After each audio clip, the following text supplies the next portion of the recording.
Muchísimas gracias, Ignacio, por esa excelente presentación. Me gustó mucho el primer dibujo, y además en plural, las confianzas, que pareciera ser que partimos que existe una sola confianza y no. En realidad, efectivamente, son múltiples y también graduales y muy dinámicas. Y esto también me hace pensar en lo frágil que es la confianza. Es una suerte de construcción de un castillo de naipes. Puedes haber hecho todo bien y basta una carta mal puesta en ese castillo para que se derrumbe totalmente la confianza. Interesante también el planteamiento sobre la confianza técnica, que hay que hablar, se me ocurrió la idea de inteligencia técnica, ¿ya? Porque, y de hecho esto siempre lo explico en clase a los alumnos para hablar un poco de la proporcionalidad. No podemos matar moscas a cañonazo. Entonces, podemos haber hecho todo el procedimiento bien, haber comprado bien los cañones, pero realmente no es la herramienta para cumplir eficazmente un fin. Y de ahí en que esta capacidad técnica, trasladada a inteligencia técnica, creo que tenemos que ver en dos vías. Ex ante, para la planificación correcta de esta necesidad pública que tengo que satisfacer, como la seguridad, la basura, que tenga el recorrido correcto. Por eso necesito profesionales adecuados que piensen cuál es el mejor recorrido, cuáles son los mejores horarios, qué tipo también de camiones vamos a tener, a diésel, eléctricos, los eléctricos meten menos ruido, los podemos usar de noche, etcétera, etcétera. Entonces, ahí hay un tema de inteligencia ex ante y también ex post. Aquí nos duele mucho decir que nos hemos equivocado, pero si somos humanos, somos personas, somos órganos y los órganos también se equivocan. Si una política pública, si un proyecto no funcionó, bueno, lo intentamos, lo pensamos ex ante, pero no funcionó. No podemos seguir derrochando recursos públicos en políticas, planes y programas que no funcionan, que no llegan a los destinatarios finales, como lo decía el alcalde Palacios, que no llegan a las personas. Si el Estado, y aquí me acuerdo de un jurista de vuestra casa de estudio, don Eduardo Sotocló, el Estado está al servicio de la persona humana. Y si el Estado y los órganos existen, son para las personas, no para aprovecharse de las personas o de los recursos públicos. Luego, también esta idea de la capacidad de respuesta, que no solamente ocurre en el sector público, en el sector privado, a propósito de ciertas interrupciones del servicio eléctrico, nos hemos dado cuenta que la capacidad de respuesta no es la mejor, pero también creo que hay que vincularla con algo que reflexionaba después de la presentación de Andrés sobre si tenemos claro también como ciudadanía cuáles son las competencias de los municipios. Porque a los municipios les pedimos supermercados populares, farmacias populares, funerarias populares.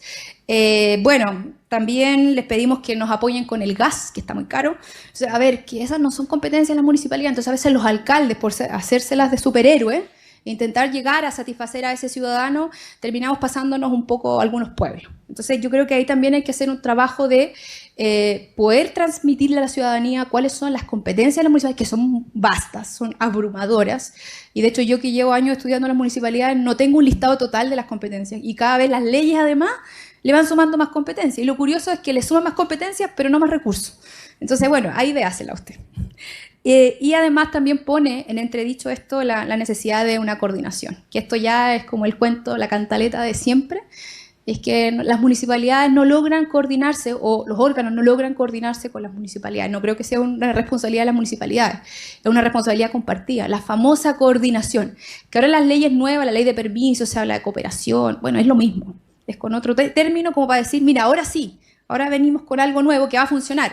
Oiga, así es la cooperación clásica de toda la vida, donde usted levanta el teléfono, envía un correo o se junta con alguien y le dice, tenemos que hacer esto, tenemos que desalojar una toma, necesitamos viviendas, necesitamos subsidios, ¿cómo lo hacemos?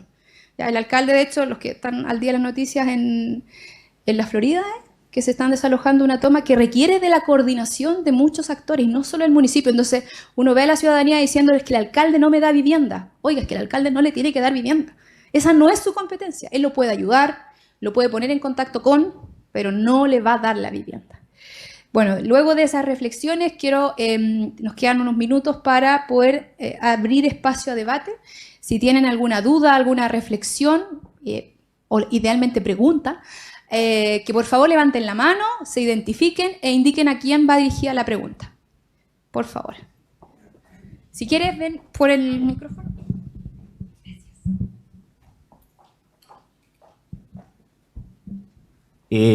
Buenos días, mi nombre es Enrique Martones, soy abogado de la Dirección de Control de la Municipalidad de La Florida Y me parece muy interesante la exposición, pero tengo algunas reflexiones y también que se traduzcan en algunas preguntas, sobre todo cuando uno habla de modelos de prevención del delito, que son más bien aplicadas hoy día al sector privado y que se está trasladando al sector público, como bien dijo la Contralora. Pero creo que para que un modelo de prevención del delito sea tal, al menos yo identifico dos pilares que son fundamentales. El primero es que la figura del compliance officer.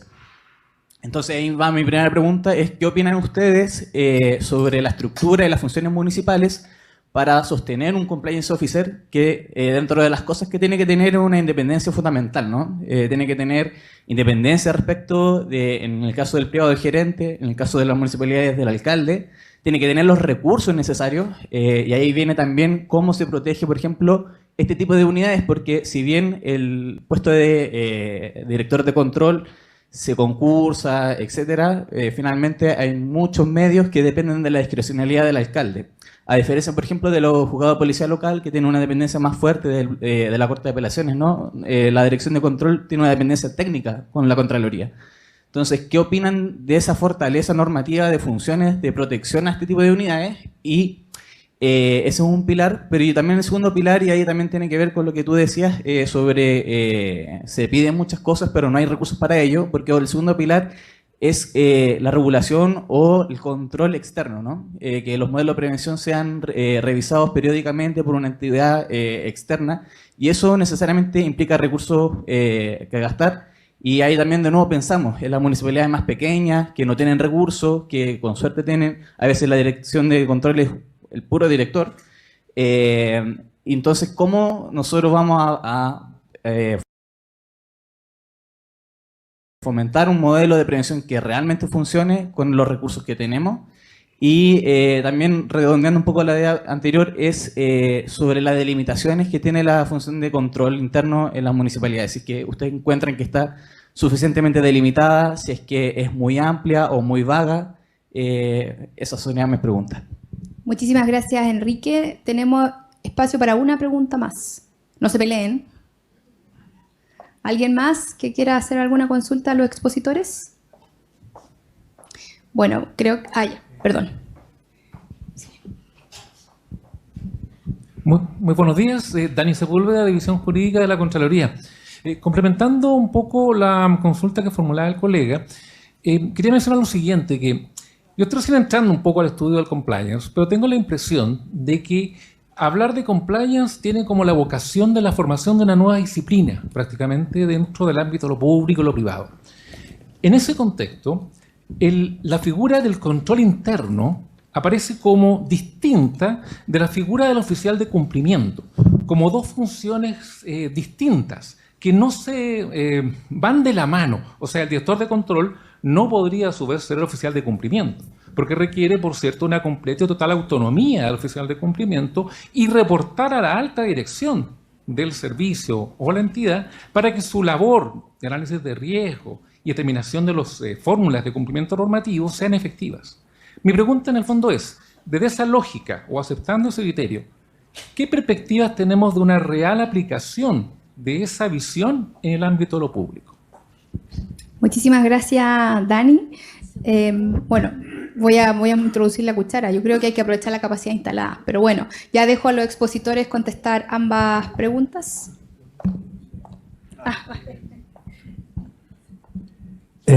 Yo no soy abogado, así que me quedan grandes las preguntas, mil disculpas, pero sí participé en la comisión que nos convocó el presidente Boric para el caso convenio y sí ahí opinamos de que un oficial de cumplimiento era importante, pero no te voy a dar los argumentos jurídicos porque no soy capaz, pero eso solamente quería decir y le paso, quería aprovechar un comentario de Rosa, esto de las confianzas, ojo, porque los estudios estadísticos de la OECD muestran que hay correlaciones muy fuertes. La OECD, por ejemplo, si yo desconfío en el gobierno, desconfío del sistema bancario.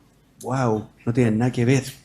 El gobierno con el sistema bancario. Sí, pero el gobierno regula la banca y si yo desconfío del gobierno, estoy desconfiando del regulador y del regulado. ¿Me explico o no? Entonces, genial que la dirección de aseo y ornato funcione bien, pero si la dirección la Dideco no funciona bien, la desconfianza en el municipio va igual. Entonces, ojo, porque esto es un tema integral y ese es un mega desafío. ¿Ah? Entonces, podemos hacer un esfuerzo increíble en las licitaciones de aseo y ornato, pero si la Dideco hace cosas que no están bien, la gente igual va a tener desconfianza en el municipio. Eso era un gol que pasé porque no era capaz de responder la pregunta jurídica. Muchas gracias, Ignacio. Andrés, por favor. Buen gol. Sí.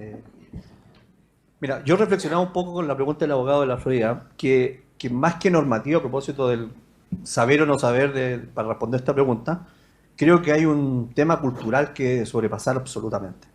A mí lo que me preocupa cuando veo los municipios, primero ya un poco el estado del arte ya lo vimos. Hay una cantidad de municipios importantes que tienen enormes desafíos de tener sus políticas, sus matrices de riesgo, en fin. Entonces hay un aspecto desafiante para que el municipio lo tenga. Pero luego lo más importante, yo creo que los límites normativos están medianamente claros. Pero lo preocupante está en la existencia de un profesional que comienza a interpretar lo interpretado y lo interpretado y lo interpretado y terminamos entonces generando una municipalidad que ya tiene procesos de cierto grado de obsolescencia normativo, incorporándole el compliance u otras normas modernas, casi como otro freno más para que la reestructura sea más lenta. Y eso es preocupante porque finalmente esto de ir, si instalamos el compliance en un municipio para ser un cazador de brujas y vamos viendo que todo está conectado con todo, que el alcalde conoció a una persona hace mucho tiempo atrás y por tanto ahora cercano podría haber algo, estamos en un franco riesgo. Yo creo que la solución es ir instalando cada vez más, con más premura, procedimientos instructivos, cosas que definan y que no dejen a los abogados y a ningún profesional que esté en esta área definiciones e interpretaciones propias. Porque ese margen imposibilita una velocidad. El compliance está hecho justamente para lo contrario, para modernizar direcciones de control, para hacer de estas instituciones algo más moderno, para entregar una esencia reputacional mejor. Y eso es como tiene que ver con la confianza. O sea, llegar al final del camino es hacer que el vecino diga esto realmente está mejorando, pero el compliance tiene que ver con aspectos reputacionales de confianza más que estos aspectos técnicos, acercando la municipalidad al vecino. Y para eso el compliance lo que hace es transparentar, aclarar, convencer, interpretar adecuadamente y normativamente, pero desde una mirada moderna, preventiva, hacer que las cosas ocurran porque hay procedimientos anteriores, aclarar cosas que en un espacio anterior podrían haber sido definidos como extraños o luces negras. Entonces, eso sí es preocupante. Los municipios son muy imitativos, ¿ya? Entonces, basta que un municipio instale una normativa sobre una interpretación para que los demás, y aquí nos pasa todo el día, un solo pronunciamiento, y aquí aprovechando que estamos en la Contraloría, un solo pronunciamiento de la Contraloría frente a un municipio que mandó una pregunta del norte, la respuesta adecuada hace que el sistema municipal completo se frene. Nos pasa con el tema de las capacitaciones, a propósito que estamos esperando respuesta de eso. Todos los municipios frenados. No voy a hacer nada porque la Contraloría, por una pregunta que la respuesta no la... Entonces, si lo llevamos al término de compliance y comenzamos a tomar buenas prácticas, pero esas buenas prácticas son ejercicios de protección, de resguardo excesivo del sistema, bueno, tenemos la preocupación entonces que vamos a tener municipios más lentos. Y yo creo que ahí es donde tenemos que tener una cultura de colaboración, de que es que los abogados, las direcciones de control, con todas esas limitaciones, a propósito, hay más de 80 municipios que tienen es unipersonales. O sea, increíble, pero una dirección unipersonal. El tipo hace todo, la auditoría interna, hace el control, ahora tiene el compliance, va a ser oficial de cumplimiento. Es un hombre que es multifacético. Entonces, esa estructura imposibilita cualquier otro tipo de cosa. Y como lo dije yo, comparativa con otras direcciones que crecen y crecen y crecen, la dirección de control se achica y se achica. Obviamente que con una nueva normativa, que además tiene que ver con estándares internacionales, nos hace ver lento y nos preocupa. Pero yo creo que el gran desafío es que esa cultura nueva que tenemos que instalar, como todo, transformación digital es una nueva cultura, modernización es cultural, al final todo es cultural. Nuestros cambios tienen que ver con ser desafiantes, pero también ser cercanos y favorecer cambios, algo que el municipio además por estructura carece, ¿ya? La resistencia al cambio son pero brutales, ¿ya? Y todos tienen experiencia, 40 años de experiencia, tengo 90 años de experiencia, y eso no ayuda en nada. Al final las personas tienen un año repetido 90 veces, pero y eso significa entonces que no. Y ojo entonces que aquí también, y es muy interesante esto a propósito de su pregunta, le he sacado el jugo, la atención en la diversidad generacional de cómo vean el compliance. Un abogado con mucha experiencia, con muchos años de vuelo, con mucho trabajo, puede ver la mirada del compliance si no se ciñe normativamente y comprende bien esto, a una parte mucho más apretada, un poco normativo. Y un abogado con una mirada más moderna va a tener efectivamente una divergencia respecto a esa mirada. Entonces, ojo con que se necesita más que nunca procedimientos claros, una mirada general, y hacer que los municipios copien buenas prácticas efectivamente que posibiliten la gestión y no que la lentifiquen. Eso es. Muchísimas gracias, Andrés. Yo voy a complementar la respuesta muy brevemente, haciéndome cargo de por qué aprovechar la capacidad instalada. Porque creo que menos es más. Creo que no más regulación nos va a hacer mejor. Creo que hay que aprovechar lo que tenemos, darle una vuelta si funciona, y si requiere mejoras, incorporemos esas mejoras. Quizás a nivel administrativo no podemos traer el oficial de cumplimiento clásico del derecho privado. Es como injertar algo que quizás no nos va a funcionar. Hay que adaptarlo a la realidad administrativa.